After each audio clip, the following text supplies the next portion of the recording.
Bonjour à tous. J'étudie l'astrologie depuis 15 ans et j'avais envie de faire une petite vidéo pour partager avec ceux qui ne connaissent pas du tout cette science et expliquer un petit peu ce que c'est et d'où ça vient. Donc l'astrologie c'est une science, tout comme l'astronomie qui étudie les planètes. L'astrologie, elle, étudie les influences des planètes sur la Terre et ses habitants.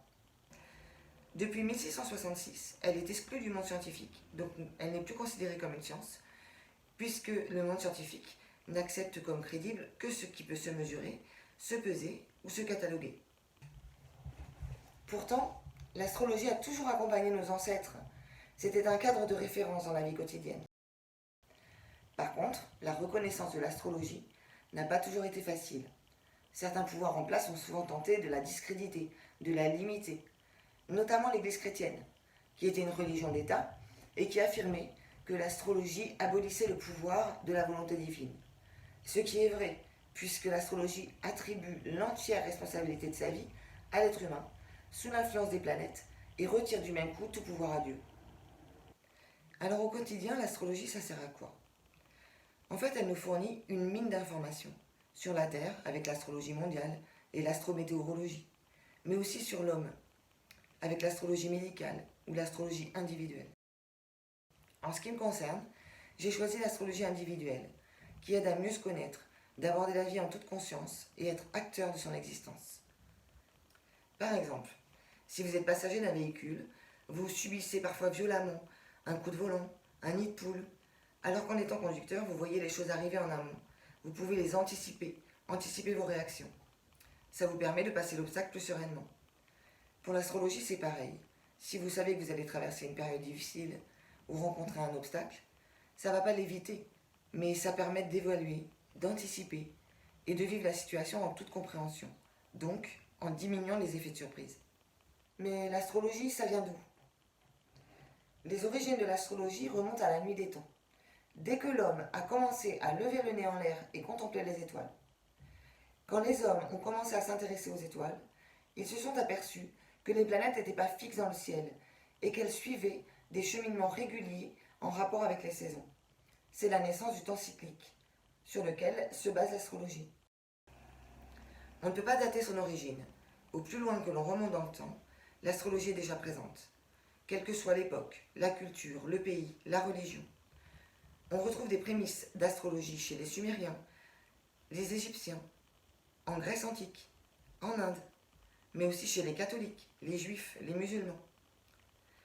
Après l'avoir interdite, l'Église a limité son usage à la navigation, aux cultures, à l'élevage et à la médecine. Elle refusait que l'astrologie soit appliquée à l'individu. Cette science était alors réservée à une élite, tout comme l'écriture, la philosophie ou le savoir en général. Donc, l'astrologie a continué d'être utilisée et développée par les évêques, les rois et les notables, mais aussi en secret par ceux qui en avaient l'accès interdit. Au XIIIe siècle, l'astrologie est pratiquée à l'Université de Paris et à la Cour des rois. De 1450 à 1650, c'est l'âge d'or pour cette science. Elle ne rencontre pas d'obstacles majeurs. L'Église chrétienne est focalisée sur le protestantisme naissant et l'imprimerie accélère la diffusion des informations. Hors de l'Europe, l'astrologie a continué à se développer, surtout en Grèce, où elle va bénéficier de tous les apports babyloniens et égyptiens. La Grèce antique va faire progresser l'astrologie avec l'apport des mathématiciens, des philosophes comme Pythagore, Archimède, Aristote, Hippocrate ou encore Platon, pour qui toute la nature est pensée et intelligence. Jusqu'en 1940, l'astrologie continue son chemin en France, aidée par des chercheurs qui ont de nouvelles sources d'informations, avec les fouilles, la traduction des papyrus et les tablettes d'argile. Et en 1936, par l'horoscope de presse, qui vient d'Amérique et qui connaît un grand succès. À partir de cette époque, il existe donc deux astrologies en vogue, celle dite scientifique ou savante, et celle populaire, des prédictions et des tendances répandues dans la presse quotidienne. L'astrologie populaire connaît alors une expansion de grande ampleur et apparaît dans tous les magazines. En France, en 1968, apparaît le programme d'ordinateur Astroflash sur les Champs-Élysées, et 2 ans plus tard, Madame Soleil qui arrive sur Europe 1. Aujourd'hui en France, l'astrologie n'est plus interdite, mais elle n'est pas reconnue. Et du coup, la censure se fait par la masse. Il est tout à fait légal d'ouvrir un cabinet d'astrologie, mais cette activité n'est pas reconnue. Il n'existe aucune législation, aucun contrôle. Le revers de cette soi-disant liberté est que les gens sont perdus par la masse des pratiquants qui se sont installés, les livres qui sont publiés, les informations relayées par Internet. Alors, ça fonctionne comment? L'astrologie consiste à réaliser et à interpréter des cartes du ciel comme celle-ci. Il faut savoir que dans le dictionnaire, la définition de l'astrologie a évolué. Nous sommes passés de art chimérique prétendant prédire l'avenir par l'inspection des astres à aujourd'hui, art de déterminer le caractère et de prévoir le destin des hommes par l'étude des influences astrales. Ce qui correspond davantage à la signification grecque. En effet, le mot astrologie vient du grec astron qui veut dire étoile et logos qui veut dire langage, verbe. Étymologiquement, on peut donc dire que astrologie signifie langage des astres. Les premiers astrologues, qui étaient des pasteurs, des mathématiciens, des philosophes, des astronomes, ont observé et constaté une certaine constante de comportement et de destin en rapport avec l'influence planétaire que les individus avaient reçue à leur naissance. Dans un même village, par exemple, ils ont suivi des enfants nés le même jour et observé leurs ressemblances et leurs différences. C'est ce constat millénaire qui a donné naissance à l'astrologie. D'année en année, de découverte en découverte, la base de données s'est précisée, elle s'est étoffée, et c'est grâce à sa transmission que les astrologues peuvent travailler aujourd'hui. Pour mieux comprendre, parlons un petit peu de la Lune. Il est admis, même intégré par tous, qu'elle a des influences sur la Terre et ses habitants. On connaît ses influences sur la nature. Tout le monde sait qu'elle gère les marées, qu'elle influence les cultures. Et dans toutes les librairies, on peut se procurer un agenda lunaire pour aider le jardinier à semer, planter, récolter de façon plus efficace. On sait également qu'elle influence l'être humain. La pleine lune déclenche les accouchements. Elle irrite les gens nerveux. Elle perturbe le sommeil. Elle gère la pousse des cheveux, de nos poils, de nos ongles. L'influence de la lune sur l'être humain est établie et reconnue de tous, que ce soit sur le plan physique ou psychologique, inconsciemment ou de façon très subtile. Eh bien, pour toutes les planètes, ça fonctionne de la même façon. Chaque planète a une énergie propre et elle influence l'homme par cette énergie. L'astrologie ne nécessite pas de dons particuliers, comme la médiumnité, le soin par magnétisme ou la voyance par exemple. Elle demande des qualités d'analyse, de synthèse, la connaissance du symbolisme et d'avoir étudié les bases de l'astrologie évidemment. Le travail se compose d'une partie concrète, avec la réalisation de la carte du ciel que nous avons vue tout à l'heure, et d'une partie d'interprétation, qui correspond à la lecture de cette carte du ciel. Il existe différents courants astrologiques. Tout comme en psychologie, on trouve des freudiens ou des adeptes de Jung. En astrologie, on trouve l'astrologie traditionnelle, holistique, humaniste ou karmique. Ces courants diffèrent notamment par la philosophie de vie qu'ils proposent et par la prise en compte de certains éléments ou non dans la carte du ciel. En ce qui me concerne, je pratique l'astrologie karmique, qui met l'accent sur la connaissance psychologique de soi et le libre arbitre des individus. Pour revenir plus concrètement au fonctionnement de l'astrologie, on peut dire que ça fonctionne comme une traduction du langage des planètes. On décode un schéma basé sur des symboles, comme un énorme rébus. On va décoder tous les éléments de la carte du ciel. Les planètes en signes, les planètes en maisons, les maisons en signes, les aspects entre les planètes, les répartitions planétaires, tout a une signification. Chaque élément est intimement lié aux autres et n'a de sens que par rapport au tout qu'est la carte du ciel. Pour commencer, on dresse une carte du ciel à partir du zodiaque intellectuel. Il existe concrètement le zodiaque naturel, qui est composé de constellations ou groupes d'étoiles. Le zodiaque intellectuel, c'est une carte qui correspond à une division du ciel élaborée par les premiers astrologues. Il se compose de 12 signes. Le point vernal est le point de l'écliptique, là où le soleil se trouve à l'équinoxe de printemps. Ce point nous indique le premier degré du premier signe qui est le bélier. Ensuite, tous les signes sont placés à 30 degrés. Donc, on commence par tracer le zodiaque en plaçant les signes tous les 30 degrés. Ensuite, on va tracer les maisons, qui sont des divisions du ciel relatives à l'heure et au lieu, traduits en degrés de latitude. Pour connaître ces latitudes, on utilise une table des maisons, que l'on trouve en vente dans toutes les librairies. Elles indiquent les positions des maisons en signe, à des intervalles de temps de toutes les 4 minutes.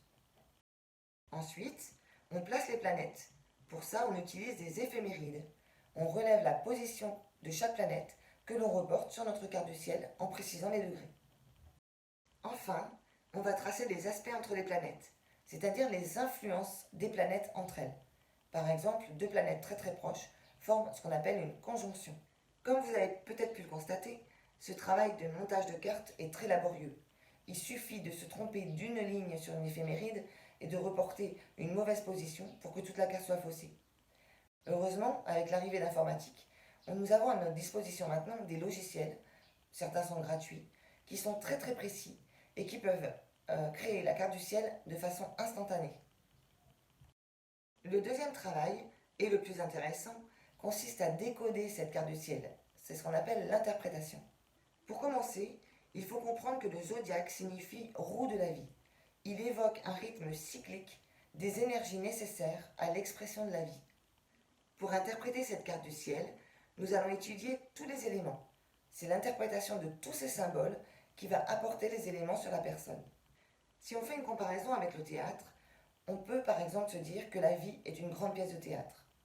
Les maisons vont représenter les scènes, celles qui permettent aux acteurs de s'exprimer. Ensuite, les planètes, on peut les représenter dans notre pièce de théâtre comme des actrices. Elles s'expriment en fonction du signe de la maison dans laquelle elles se trouvent. Et enfin, nous avons les signes qui, eux, vont exprimer les qualités d'expression des actrices. Commençons par les maisons. Les maisons, donc les scènes, représentent les secteurs de vie, les différents domaines de l'existence. L'individu vient au monde doté de certaines caractéristiques physiques et mentales. C'est la maison 1 qui va nous dévoiler, entre autres, la personnalité, le caractère, les points faibles, les qualités à développer, mais aussi le premier milieu, le foyer de l'individu enfant. La première maison correspond à l'ascendant, c'est-à-dire au signe qui se lève à l'horizon au moment de la naissance. C'est un élément très important dans l'interprétation. Il symbolise la personnalité et la façon dont l'être va entrer en rapport avec son environnement. L'individu acquiert ensuite ce qui lui est nécessaire pour vivre et se développer. La maison 2 va nous informer sur les gains, les possessions de la personne. Elle va aussi nous informer sur l'alimentation. Tandis qu'il prend connaissance du monde qui l'entoure, la maison 3 révèle la forme de pensée pratique qu'utilise l'individu, sa communication, ses études, mais aussi ses frères et sœurs, son voisinage, son environnement. Ensuite, l'individu prend possession de ce qui lui vient de sa famille et il établit son domicile. L'individu va ensuite créer et procréer. La maison 5 va nous informer sur les enfants, les créations, les plaisirs, les jeux. Dans la logique, notre individu va ensuite travailler.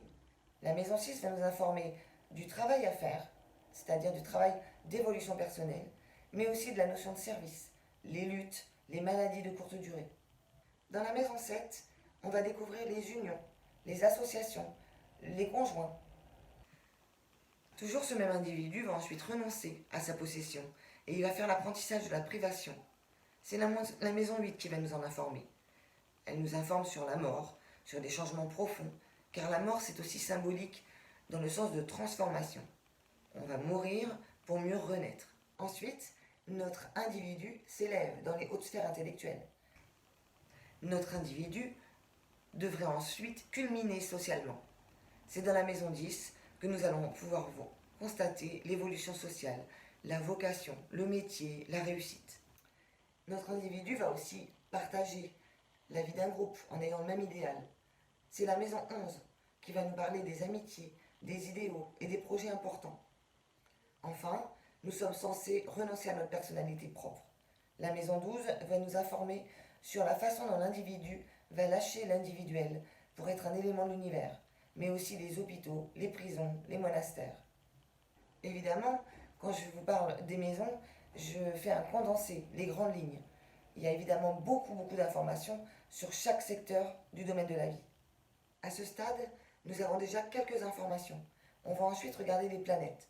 Je vous rappelle, nos planètes sont des actrices, donc elles sont actives. Elles dégagent des énergies qui s'expriment sur un mode différent selon le signe dans lequel elle se trouve. Par exemple, les grands symboles sont les suivants. Le soleil va représenter la création, la volonté, la vie, l'expression de soi, l'entreprise.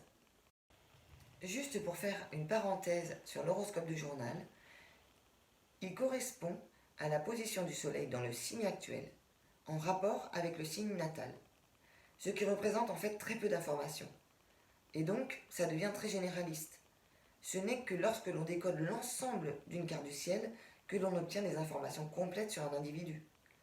Si on prend deux personnes qui ont le soleil en signe du bélier, elles auront des traits communs, mais elles ont aussi plein de différences, puisqu'on ne prend que le soleil dans une maison. Il nous reste à prendre les 11 autres planètes dans les maisons différentes et des planètes en signes différents. Donc vous voyez bien que prendre juste le soleil dans une maison, ça nous donne très très peu d'informations.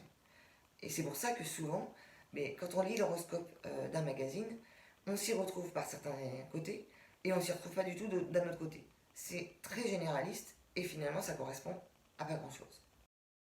Pour vous donner encore quelques notions, on va parler des signes qui eux sont attachés à un élément, l'eau, l'air, la terre ou le feu. Mais suivant les signes qui correspondent à des saisons différentes, vous allez voir qu'il y a des nuances dans ces mêmes éléments. Les signes d'eau évoquent le ressenti, la profondeur. Ce sont des signes fertiles. Ils véhiculent la fonction créatrice de la vie, mais ils ne représentent pas tous la même eau. L'eau du Cancer nous parle plutôt de subjectif, du domaine du ressenti, la nostalgie, le passé, mais aussi le foyer. Tandis que l'eau du Scorpion nous parle plutôt de dépossession, de mort. Nous sommes sur les profondeurs, la transmutation, l'occulte. Et enfin, l'eau du Poisson est plutôt la destinée mûre, le don de soi à l'univers. Les signes d'air, eux, sont essentiellement mentaux et relationnels. L'air du Gémeaux est un air modéré qui permet la communication, le mental, les échanges. Le signe de la Balance va plutôt nous indiquer la recherche d'équilibre, l'harmonie, le relationnel, le monde des associations. Tandis que l'air du Verseau, on est plus sur un vent qui bouscule pour construire. Donc le signe du Verseau nous amène à l'espérance, aux amis, à l'humanisme, aux recherches, à l'innovation. Les signes de terre symbolisent la matérialité, les richesses. Pour le Taureau, on est sur une terre lourde et riche. On va évoquer les plaisirs terrestres, la nourriture, la beauté, mais aussi la détermination. Pour la Vierge, on est sur une terre qui a donné sa récolte. On est sur la purification, le service et la bonté, la santé. Et enfin, pour le Capricorne, c'est une terre qui attend le printemps. On va donc parler d'ambition, d'organisation, de réalisation.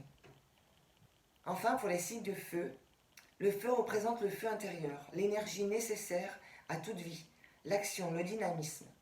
Avec un feu ardent pour le Bélier, qui va nous amener à la primauté, l'élan vital, le désir d'entreprendre, le besoin de se manifester.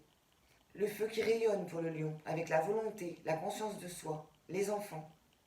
Et enfin pour le Sagittaire, c'est plutôt un feu de fin de saison, qui aspire à être plus grand, l'idéalisme, les pensées élevées, la philosophie, le lointain et les voyages.